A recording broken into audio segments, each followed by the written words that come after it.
মদ খাইয়া এরকম হচ্ছিস কেন? আমি তোর ভাই কি করবে? আমি তোর বাপ লাগি। আমি তোর বাপ লাগি। আজকে বাইক চলো, তোর আজকে তিরিশ টাকা তুইলা আলাবো। আজকে বাইক চলো। এ বাবে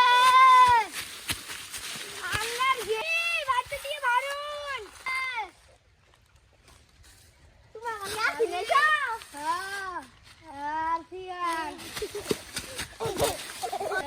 বেটা তোমার ধরে ছিলাম মদ খেলতেছি এখন বেটা ভিতরে রেডি হে বেটা তোমার কি না করতেছি আল্লাহ এক কোনে নুকা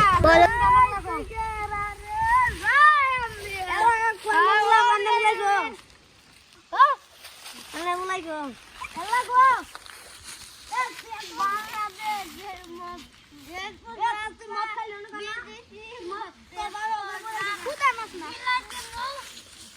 Sorry, Allah.